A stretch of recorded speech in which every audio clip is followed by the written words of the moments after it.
like to interject for a moment.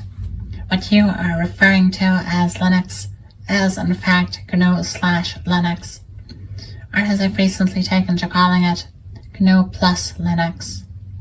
Linux is not an operating system unto itself, but rather another free component of a fully functioning GNU system, made useful by the GNU core libs, shell utilities, and vital system components comprising a full operating system as defined by POSIX. Many computer users run a modified version of the GNU system every day without realizing it.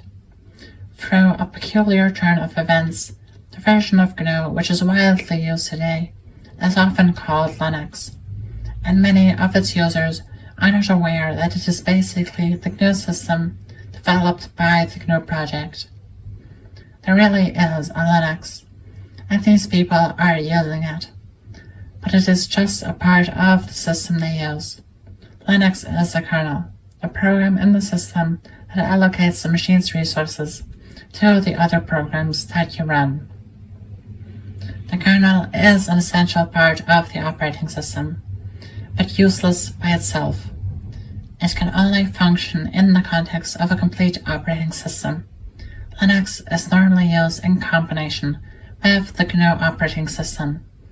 The whole system is basically GNU with Linux added, or GNU/Linux. All so-called GNU distributions,